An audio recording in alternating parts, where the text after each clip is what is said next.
Well, Sam, the first thing we should do, because there's so many topics I'd love to talk to you about, but I think the most important thing we want to do is let people know how things are going for you over in Turkey. It sounds like you're putting up some pretty good numbers. You're having a good time, but let's hear it from you. How are things going for you?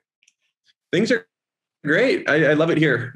It's my second year in Turkey, my first year in Istanbul. So to see, to be in a really big metropolitan city with so much history and culture has been really fun for me.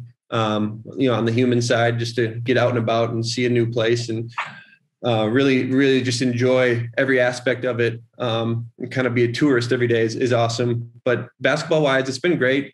I had a little over a month off from when, 10 games in with the Raptors getting waived, and trying to balance, do we wait for an NBA job or do we, take any job that comes? And, Başakşehir, the team I'm with now, they offered me this past summer right before the Raptors signed me. So it's a team that kind of always had me, within sight, and for them to call again and, still have that offer on the table meant a lot to me, meant a lot to my agent and my family, just because, they showed that they backed up their word and waited. So it was kind of a no-brainer. I also was at home just wanting to play. You get that itch again. You're like, you see yourself as an NBA player, but at some point you just want to play.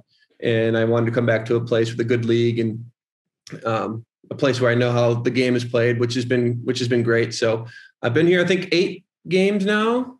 We're 6-2 in those 8 games. Had a win last night. We play Sunday, a big game. So we have a big month ahead of us. But things are going well and we're putting ourselves in good seeding going to the playoffs, which start in May. So, top 8 make it. We're on the fringe of 6th right now and trying to climb up right now. You mentioned kind of being a tourist. I was stunned at the scenery. Some of the photos you were posting. Olivia was out there with you.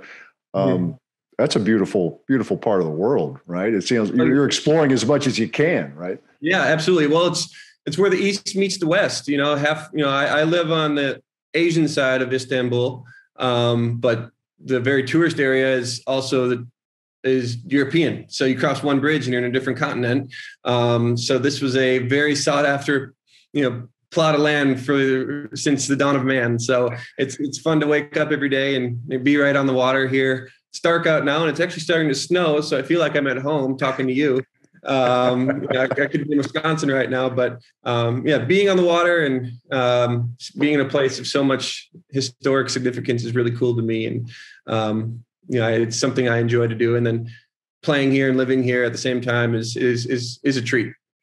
One of the many things I admire about you, Sam, is that you embrace everything. I mean, the ups and downs of playing professional basketball. You've had some good moments. You've had some maybe tougher moments. But you just seem to like, this is what the opportunity is. Let's go into it. All gas, no brakes. Have you always been that way? And where did that general attitude on your job, on your life, where did that come from? I haven't always been like this. I was with you many years in Madison, and I had up and downs there, and I didn't always handle it the best. Not in a negative way, but in a way that you could see things. I kind of wore my emotions on my sleeve sometimes, right? And I've definitely grown up. I think all the curveballs and up and downs, they kind of toughen you up. They kind of punch you in the face a little bit, and you get weathered. But I think you can either fold and just pack it in, or you can keep going and find ways to get around and go over. And there's no way to grow when you just don't want to be where you are. And so you have to be able to embrace every situation you're in. I've learned a lot. This is my 7th year as a pro. I've had 11 head coaches, so just, it's been one thing after another. And I could have been like, all right, enough of this, I'm done with this. But I can tell you, I am more mature now and maturing by the day than I've ever been, just because you learn from these things and there's a reason why, and you're dealt a hand and you have to play it. And sometimes people want to fold, but I'm doing my best to, staying all in, and every day waking up and and doing my best to put one foot in front of the other, and understand that no matter where you are in the world, there's going to be great days and there's going to be bad days, and you just got to try to stack as many good ones as possible. And I'm thankful to have fans from Wisconsin, from NBA teams I've been on. I'm grateful for my family and my friends and my wife. So having a support group definitely helps. Who are some names over there we would recognize from their college days who are playing over there? You're part of the world. Yeah, like last year, Badger fans would definitely know. One of my teammates was Nick Johnson, who was Arizona All-American, and we talked a lot about those days together. I always had a comeback. Let me say that, whenever we had things. Kyle Wiltshire from Gonzaga in Kentucky, Tyler Ennis, who's now, I've played with him in the NBA, now overseas. This year, my teammates, we have former Illinois guy, Jamar Smith. Last night I played against the Michigan State grad, Kalen Lucas. Jeremy Hollowell from Indiana played last night as well. I feel like I see a Big Ten guy almost, on a weekly basis at some point. And it's always fun to see. It's fun to see guys you've played in the past. I've been around a lot of guys who played in the NBA, but there's something about when you see a Big Ten guy, it's just kind of this little, like, I don't know. You have this little bond that, you played against each other. And the grind you guys went through together. So that's always fun to play against Big Ten guys. I feel like there's a lot of former Indiana guys over here, and that's kind of fun because we had some good battles, and James Blackman played him last week. So just guys like that, Rondae Hollis Jefferson, a lot of big names and a lot of guys that have played with both in the NBA and in college. There's so many moments with the teams you were on here and your own individual moments. I think you mentioned Nick Johnson, the three that you hit right in front of Bo at the Staples Center, and then the step back three and the charge you took at the other end against Kentucky. Those are the two moments that I think that come to my mind right away. How often do you run across, I don't know how often you run across fans over there, but when you're here, does somebody bring that up? I mean, those are moments that Badger fans are never going to forget. You won't either, but you get that fair amount? I do. Back home, obviously a lot, especially when in the summers I'm in Sheboygan and I'll venture over to Madison or Milwaukee. And obviously people talk about that stuff there, but it's always funny when I see people here. During New Year's, I was with a teammate of mine, his fiance, and my wife, Olivia. We were at the St. Regis at a New Year's party a couple weeks ago.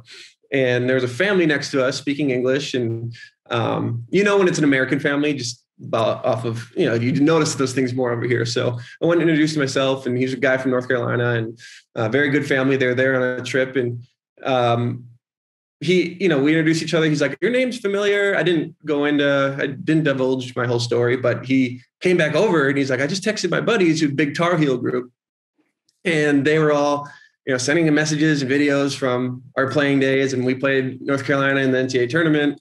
And, the Tar Heel fans, they don't forget anything. And, those are great fans as well. So it was just funny that they were all, talking about their memories of me playing against them and little things like that. Or I was in Paris one time, and a couple of people came over. They were Arizona grads, and they gave me crap, and they bought me a beer, which was really nice of them. And they're like, we owe you this, like, whatever, just be nice to us now. And just very funny. So sports is amazing just to bring people together and, seeing different people's memories. And for me to play a little part in the memory for someone is pretty cool. Yeah. How often do you keep in touch with your teammates from your Badger days?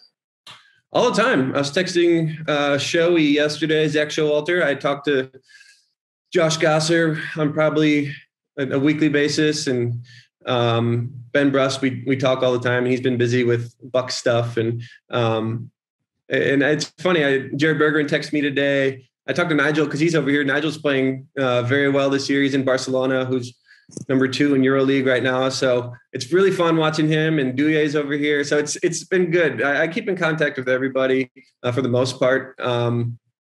and seeing everyone, now take different walks of life. And Frank, had such a good start to the year this year, and checking in on him with his knee injury and everything. But we talk a lot, all of us. And it's been really fun watching everyone kind of find their route. And one thing that we will always have, though, is we text when we watch Badger games, whether it's football, basketball, volleyball, it doesn't matter.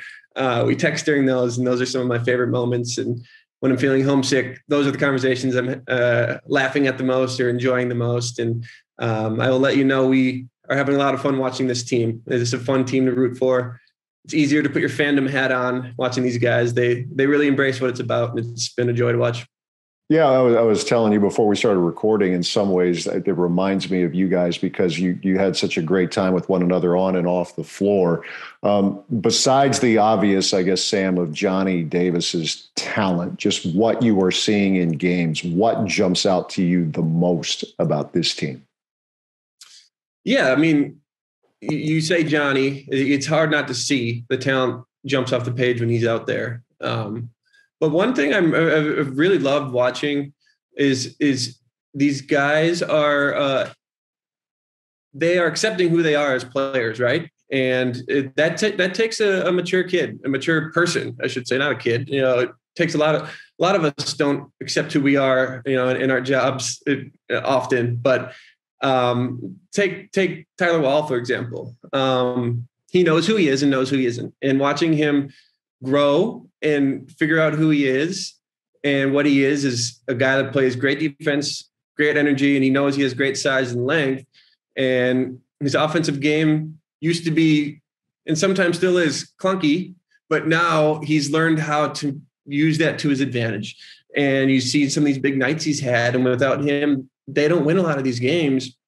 So for him to know who he is as a player, one, that comes with good coaching, but two, you got to give him credit as well for accepting that and knowing who he is and knowing what makes him good and what makes him add value to this team. And watching him do that has been really, really fun. And he's been such a game changer. And then another guy that just wins games for you this year has been Brad. And I know a lot of times people don't love watching Brad around the Big Ten because he's been around for so long. But if you really watch this team, he does so much more than what some people just want to say he does. And a lot of times, Johnny hits shots, whatever. But a lot of times those game clinching shots or end of shot clock shots have been Brad, to go up 6 with a minute left, to go up 7, to go up 4, or, clutch free throws. It's always Brad. And to have a vet like that, with that confidence, it could be 0 for 9 and still shoot it. You need a guy like that. So it's been fun to watch. And he just looks like such a good leader out there, and I've been proud of him. Speaking of being proud of someone, you mentioned Olivia a little while ago. I mean, she's pretty remarkable, right? She sees you over there when she can. Her broadcasting career continues. How often, by the way, is she able to get over there? I know technology is your friend, but how often could she be there in person? Yeah, I just got off the phone with her before I jumped on with you. She says hello, by the way. And it's been so fun watching her, but you miss her at the same time. She came over here. We got here December 8th. So she was here with me until January 4th. So about a month, which was great. And she, she's just so cool. The fact that, being pregnant, following me around the world, cheering for me, and then at the same time doing her job. And, she's setting up podcast equipment here, not missing shows. She's doing, TV hits, live TV hits here at 2 a.m, in her pajamas and putting on a blazer and putting on her ring light and going to work. It's been so fun to watch, with the time zones and just not missing a beat, and then flying home and, doing NFL divisional games. And she's got Chiefs Bills this weekend, which is, one of the bigger games of the year. And for her to just hop off a plane, now almost 6 months pregnant, and go to work and knock it out of the park and not complain. She called me. She said, I feel great. I have so much energy. There's just it's really fun to watch. And it just makes you realize, what, women are capable of and what she's capable of. I turn into her biggest fan. I can go on and on, but I'm really proud of her, and, she makes me a better man. And I hope, I hope she's proud of me. But it's hard being away from her. But this is what we got to do, and we're still following our passion and staying connected as much as we can. I think there's a TV show in your futures there, the way you banter back and forth, even on social media. There's got to be something there. I know some shows like that have existed, but I think you two could have a lot of fun with it. It would be. You never know. Cool. You never know. And it's one of those things we were talking the other day is, you talked to us 3 years ago. We would have never, 4 years ago, I would have never thought I'd be in my second year in Turkey, third year overseas. I would have been shocked, and I would have. But here I am having so much fun, loving it, playing well. And if you would have told her you're not doing as much sideline reporting and you're going to be a host of a podcast with MGM Sports, she would be like, what? I don't even know betting. I don't know any. And here she is loving it and doing it at a high level and still calling her games. And but at the same time, it's never, sometimes it's not in our control, right? And you got to be able to swing with what's thrown at you. And, it's cool to see how it's played out. And there's, I'm sure, a lot more down the road that we don't know, but we're going to face that when it comes. Absolutely. Yeah. Give her my best. I've got one more question for you as I circle back to on the floor. You were, obviously Coach Gard was assistant coach Gard when you were there, watching him.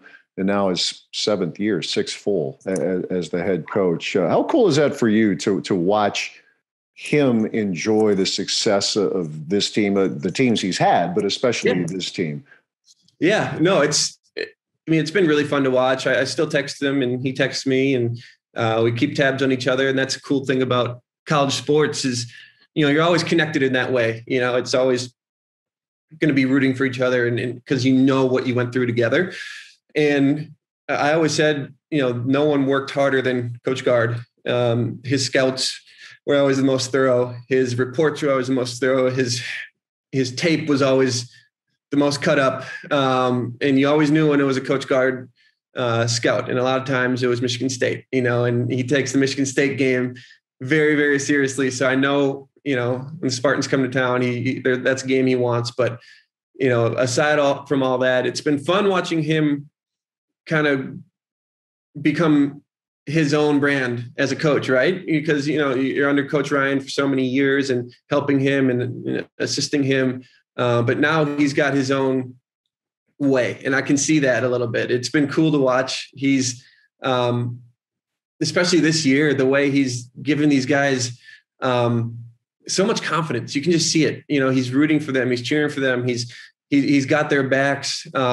He's letting, guys like Chucky go through growing pains on the court. And that's been amazing. Chucky hit a turnaround fadeaway the other night, right in front of the bench. That was a bad shot.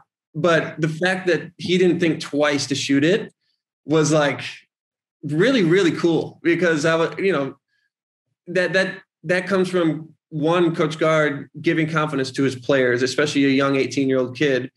And two, that's the type of group this is. They're going to lift each other up and raise each other's level. And that's really fun to watch. So I've been loving watching Coach Gard do this. And whether it's been when they won the Big Ten championship years ago or this year, he's always giving credit to his players. And that's really cool. But I think we all know how good of a job he's done, and he deserves a lot of credit. But I like the way he's gone about it, and representing the program is really cool. We appreciate your time, Sam. I kept you here for a little while, but I know people love to hear from you. Yeah. We miss you, but we're keeping track, obviously, via social media and other forms. So continued success over there, man. It sounds like it's a pretty good situation. I appreciate it. Yeah, we're doing good. And I'm watching the Badgers every day, wishing for the best, and miss you guys a lot. Can't wait to get home and be at a Badger game sometime soon. So we'll see you guys down the road. All right. That's